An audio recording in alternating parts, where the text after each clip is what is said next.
Good afternoon. We were just had a briefing with Mayor CAVA and her team, as well as the Florida DEM director.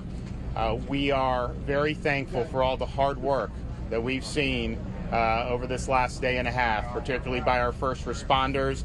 They are searching nonstop, and they are searching and trying to save people's lives. And so we thank them for what they're doing. Those operations, of course, are ongoing. We have a lot of support. There's going to be more support that comes in with our federal partners, and we're grateful for that. We also thank everybody who's been involved in helping the people that have been displaced. I mean, there is fortunately a lot of people that got out of that building. They don't have a home anymore. And so the efforts of the community have really been fantastic. I know there's a couple charities that we've been telling people about. They've been getting a lot of support. We are also fortunate to get support from FEMA to provide individual assistance to people who've been impacted. We typically would not, probably with this, hit the threshold. Of course, you can waive that. The Biden administration waived that minimum threshold and is stepping up to the plate. Was able to speak to the FEMA director last night. She's been great, wants to be helpful. And then I just spoke about an hour ago with President Biden, and he reiterated his administration's full support. They're all in, and so we really appreciate having the support of the president. And the people of Florida really appreciate the president and his administration stepping up to help people who are in need. We're fortunate about these relief efforts on the private sector. I just spoke with one of our great companies here in Florida, Lennar Homes, and their CEO, Stuart Miller. They're doing $1 million for the relief efforts. And we have people from all across the country that are donating money to be able to help for both. We have the one at the Shul, which is the shul.org, and then you also have the one here for the Surfside Relief Fund. Both of those are great. We're going to be supporting both of them with some of our stuff, and I would just urge people to help out with that. We've working very closely with Mayor CAVA, in addition to working with the federal government. As needs arise, the state's here to help, and the federal government's also here. And so we feel like we have all hands on deck to be able to assist with the search and rescue mission, and then obviously help people who have been displaced, and then help the families who still have loved ones who are unaccounted for. I mean, when tragedy strikes, it's a very difficult thing in any circumstances, but just speaking with a lot of these family members, when they're unaccounted for, it's a really, really difficult thing because they just don't know. And I know that the first responders are working around the clock to be able to get all those answers and to save as many lives as they can.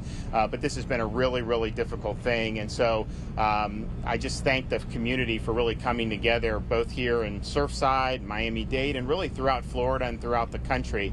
We really appreciate that. I've also been talking with Mayor CAVA. We both agree we need a definitive explanation for how this could have happened. And that's an explanation that needs to be an accurate explanation.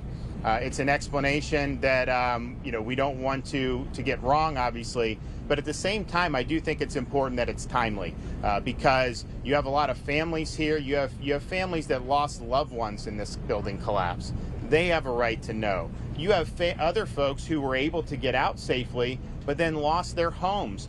When we were walking out, one of the things that they were cleaning up were all the family photos that would be strewn around. And so they have a right to know as well. And then I think there's a lot of other people throughout this community and really throughout Florida who want to know, well, how could a building just collapse like that? And so I think it's a really important thing. And so we've said whatever the local efforts are underway with that, the state will support whatever we can to do this right, but also to do it timely so that we get the answers to the families and that we get the answer to the people of Florida. And so they have our support for that. And when I spoke with the president, he indicated if we need support on that investigatory end, they would send personnel as well. So thanks for everybody who stepped up.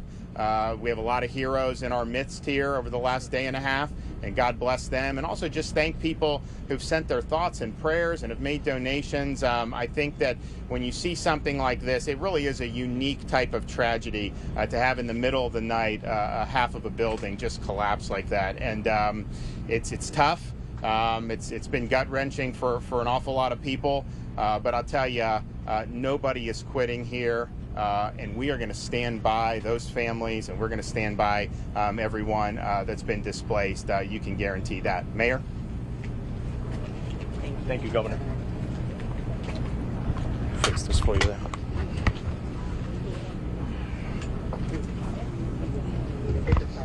Yeah.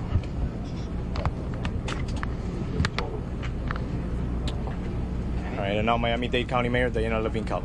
Thank you. Thank you so much. Thank you, Governor. Thank you to our chairman, our commissioners, to our local electeds. This has been an extraordinary day and a half. And I want to start by saying that our hearts are with our first responders who have been going in, desperately seeking people, motivated to find them, hopeful that they will find them, and confident that their efforts will pay off. And to the families who are suffering and waiting and wondering for wanting news of their loved ones, our hearts are with you. We are going to work as hard as we possibly can, leave no stone unturned, and you can see the activity. These first responders are going in through tunnels. They're working from the top. They're working from the bottom. It has to be done very, very carefully. They can't dislodge pieces of debris that could injure them in the process. They can't dislodge debris that could possibly make it more difficult to continue the search. So we are fully behind them as they do this daring and brave work, and we are making sure that they are safe so that they can continue these efforts. I want to say as well that these are the best first responders in the world. These are the ones that are sent to trouble spots. They've been to 9/11, they've been to Haiti, they've been wherever there is a disaster, and they are bringing that expertise to bear right here for our residents, for our visitors in Surfside.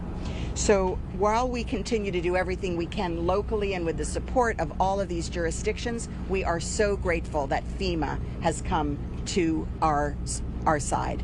We have this extraordinary decision by President Biden to move those dollars and that support forward expeditiously, waiving the minimum amount that has to be generated before the support will kick in. And with the emergency declaration by our governor, we're able to move forward. So this is very, very important. It's important to our search and rescue efforts. It's important to our rubble debris removal. It's critical for the families who are going to need help in the long term as they recover.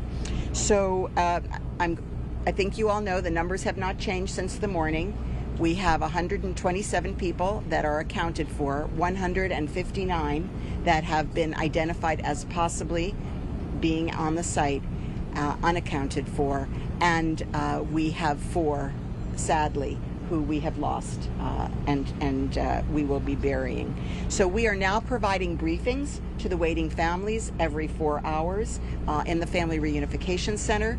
They are getting detailed descriptions of the operation so they can really understand what's at stake and how critical it is that we proceed cautiously and that they have patience.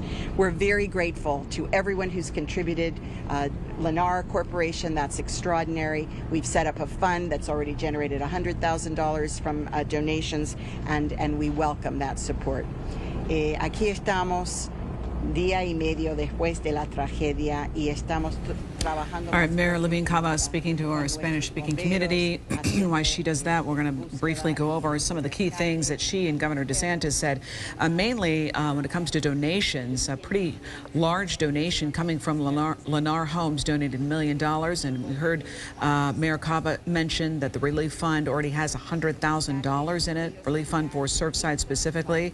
Briefings are being made to the families of those anxiously waiting word of these 159 people unaccounted for every 4 hours at the reunification center, and given details about the recovery site, because you can imagine the stress and anguish that these people are going through now for over a day and a half. So the fact that they're being briefed every 4 hours must provide, I don't know, some relief. You want some information. In situations like these, yeah, I mean, that's frequently what you hear is people crave information, and quite frankly, more important than us, it's the families of those directly involved. So they're getting that information every 4 hours. Also wanted to make note of the governor's comment, which he said he and the mayor are in full agreement that they want a definitive answer as to how and why this happened, which would seem to indicate that there will be some pressure put on at the state level and certainly at the county level, local level, for there to be a probe, an investigation to reach some firm conclusions as to why this happened, and if there is liability to be assigned to pursue that as well. So let's see who is coming next. They may head back to English. Chairman of the Commission, Jose Pepe Diaz. Here's Commissioner Diaz. Good afternoon. I want to thank, far and foremost, God for giving us the ability to do the work that we're doing and for everything that's working out for us.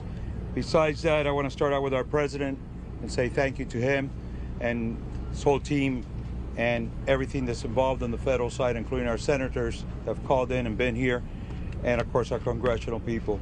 Also, I want to thank publicly, Governor, thank you.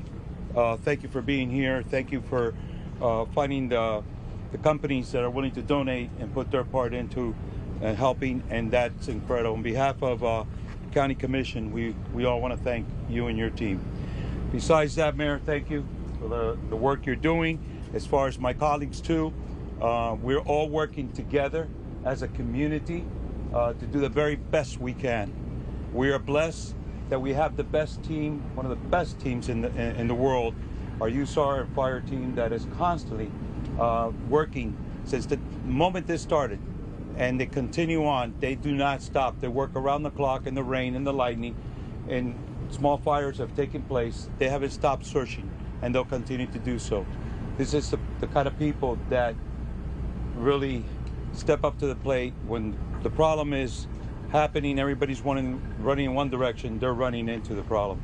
So we're blessed to have this kind of people within our community and doing what they're doing for all of us. To the families, our heart goes out to them. They just want to see or hear of a solution and hope for the best for their family members. Our people are working as hard as they can to try to find their loved ones. And trust me, they're putting their lives in peril to try to make that happen. And we're very proud of them and very thankful for them. And that is something that's very important to be said. And to the community out there that is giving so much, that's constantly donating and helping those first responders that are here working tirelessly, and so much in donations, we want to thank them too. Thank you to so many around the nation and around the world that have expressed help to help us with this situation. Nobody thought that this could happen here in Miami Beach. But ladies and gentlemen, we will know, as the governor said and as the mayor said, what took place, how it happened, and so this will never happen again within our community. Quiero darle las gracias al presidente. Commissioner Jose Pepe Diaz really reiterating what we've been talking about over the last few minutes and what the governor brought up. It's everybody's asking the question, how could this happen, and is it going to happen again? He reiterating the thought that the investigation, those answers to the questions that we're all asking are going to start right now. Governor DeSantis also saying earlier, a few minutes ago, that FEMA is definitely helping all those people displaced, because not only this building had 136 condos, so there's the units that fell and then the units that are still standing, that those people will never be able to go back in and retrieve their items or get any of their important documents or stuff. So those people definitely need help, and Governor DeSantis says they're reaching out to them. Said something pretty refreshing, acknowledging the Biden administration giving full support, saying, quote, "We really appreciate the president helping those in need." So here you have two people on opposite ends of the aisle coming together for one cause.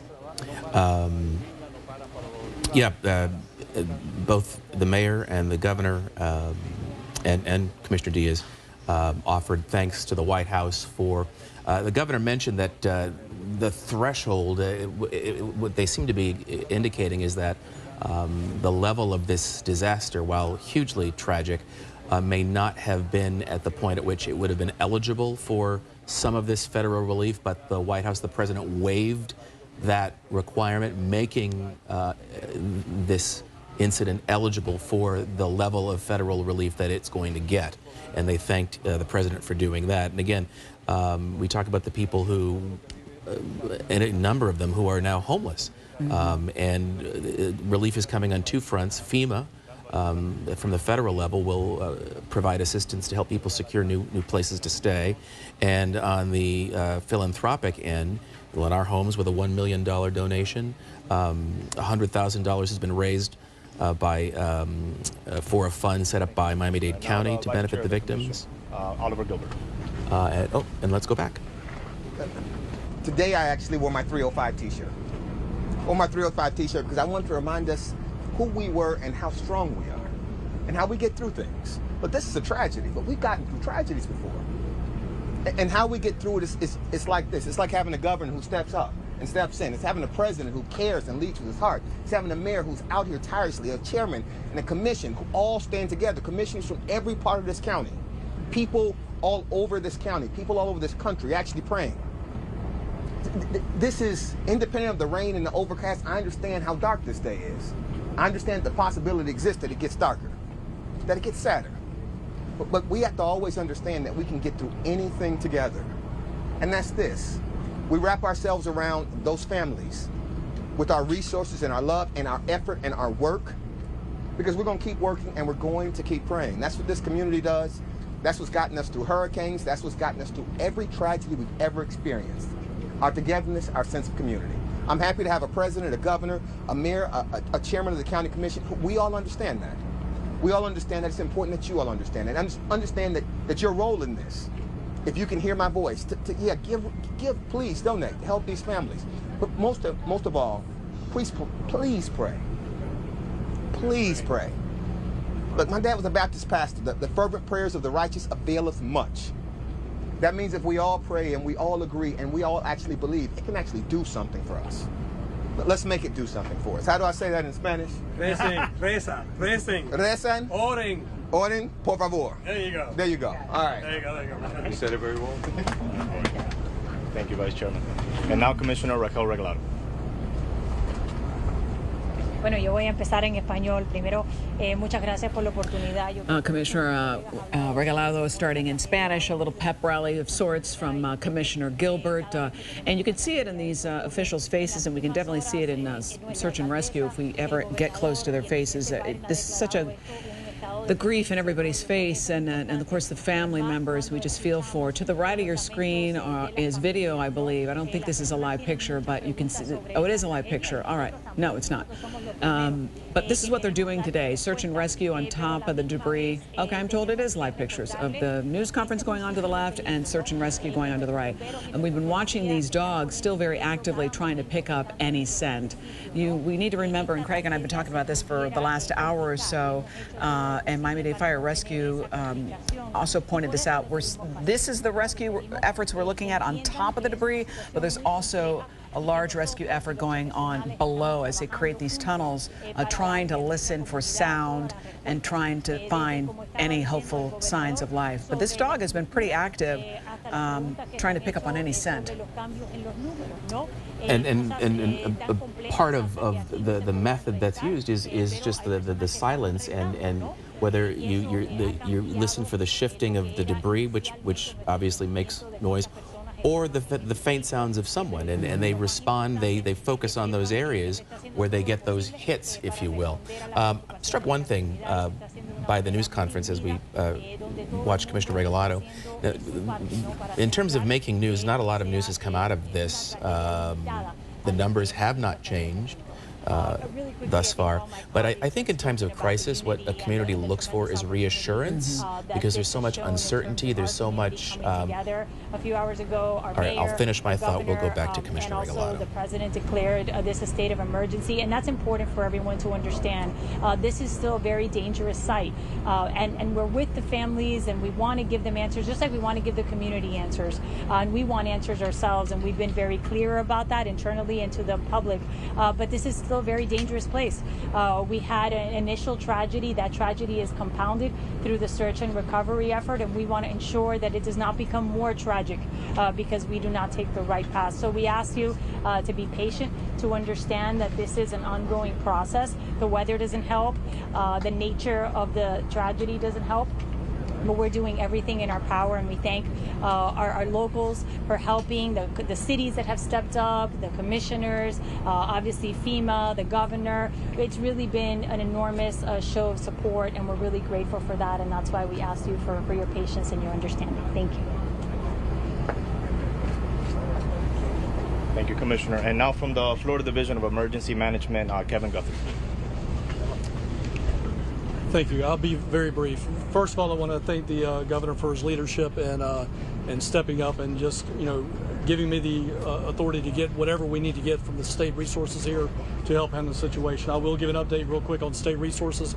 So we have mobilized through our state fire marshal's office a couple of extra urban search and rescue task forces across the state, as well as we put Florida Task Force 2, City of Miami, into the fight this morning. We do have the Department of Economic Opportunity that will be coming in with some of their resources for some of the businesses that may be impacted by what's going on, the shut down streets and whatnot, and they'll be going door to door to some of those businesses throughout the day tomorrow and over on Sunday. The last thing that I'll update on the resources are from the federal side. On the federal side, we do have about 20, give or take, FEMA personnel that will be coming in somewhere between 3 o'clock this afternoon and into tomorrow that will again start to assist with volunteer organizations, some of the obviously urban search and rescue oversight and so on. So those are the things that are coming in. I'd be remiss, we are going to open up an insurance village through the Chief Financial Officer's office over at the Family Reunification Center, and again that'll be targeted to the individuals that are at the 8777 Collins Avenue address. Thank you very much. Thank you, sir.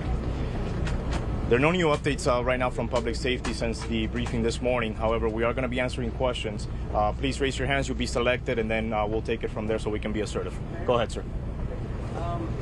Sorry about the question. I'll shoot the messenger. But a lot of us spent some time at the family center. And could you speak up a little bit, please? We can hear you too. Yes, for those of us who've been spending time with the families, we've been recording a lot of frustration, just amounting frustration. I just spent some time with a family that rented an apartment at the complex right next to the site, and they just kept stressing how unhappy they are because they haven't seen anybody on the mountain, on the top of the rubble.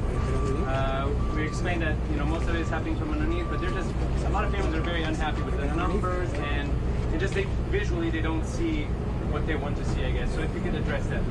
Yes, no. I assure you we're doing everything that we can. We've been actively searching from the minute this incident occurred. Several different obstacles. This type of situation, we're looking at optimal for survivability. And so that's where we've had several teams, Florida Task Force 1, 35 up to 80 members searching. And we've been mainly under the main pile, shoring up areas, trying to find void spaces, looking to see if we can find survivors. We've been sweeping the pile remotely using sonar devices, our cameras, our dogs, looking for any type of possible survivors, and that kind of drives where we're searching. I understand the frustration, and I assure you, we're doing everything that we can. We're honored, Miami-Dade Fire Rescue, Florida Task Force 1. We're one of the best in the nation, and we've been nonstop working hard and doing all that we can, trying to find everyone's loved ones, and we will continue doing that. I'd like to add, I would just like to add that if I could personally go out and dig, I would dig. But that is not safe for me or for the first responders or for the people that may still be alive. So this is the safe way to do it. And people, of course, are desperate and they're willing to go out and dig themselves, but that is simply not possible. It's not for lack of personnel. We have all the personnel that we need. We're doing this in the way that is preserving lives. Alcaldesa, el gobernador dijo hace un momento en su declaración que aunque obviamente están buscando sobrevivientes entre los escombros. Okay, we're going to flip back and forth as they go to Spanish. We're going to fill in a little bit here. If you caught that, there was a pretty good question from a reporter speaking for family members who apparently are getting frustrated. He said that they only see people walking around this pile, and as time goes on, we're probably going to hear more of that. The response from the chief there basically saying that the Florida Task Force 1 and Miami-Dade Search and Rescue are doing the best they can, and as we've been mentioning, Oh, she's speaking Spanish. They're actually, it's not just the rescue teams on top of the pile that we're seeing to the right in this live picture. He mentioned the Florida Task Force. Almost the entire Florida Task Force 1 is under this large debris, creating these tunnels, shoring up areas, using sonar, listening for any kind of sounds, using dogs, trying to pick up any kind of scent to find a specific area to search. All right, let's go back to the news conference. Okay, hold on. Give me 1 second. Erika, el problema es que, como dijo la alcaldesa. Well, and along those lines, she said, in terms of manpower, they have the manpower they need. The Director of Emergency Management for the state of Florida said that they mobilized urban search and rescue teams from other parts of the state, brought them here to assist in this effort. So the pictures are deceiving because, look, you see this one small group, but there are, I think safe to say, dozens that who you cannot see who are involved. And again, there's a methodical approach they take to, it's not just sort of head out there and move stuff around. And I think the mayor was trying to get to that, the process they use to safely examine what they have in search. All right, we'll go back to the mayor. But as the chairman said, we have structural engineers on site. We have structural engineers from the state, from the federal government, all of them involved. And when it is time to launch the investigation, we will. We all want answers. We all need answers. We never want this to happen again. The question, how do we explain 100? Yes. What number do you start with? What has to happen for you to duck one? Correct, correct. So when we say there are 157 unaccounted individuals, that is people that may or may not have been on the site. So those are people that maybe lived there, but we don't know whether they were there at the time. So we are waiting for confirmation, always, of the exact numbers.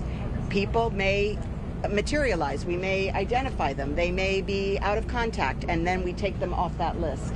Obviously, if we find them, they are taken off the list. So it's not only people who may be affected by this tragedy. It may be people that we've been told, maybe people are calling in. Maybe this person was there. That's not to say they were definitely there.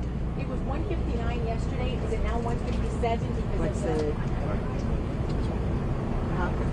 I misspoke. It's 159. Mayor, so to clarify, the 159 unaccounted for could be people that their families have reported them missing, where they were on a roster as if they were living in the apartment. Any possibility that they were there, they're included.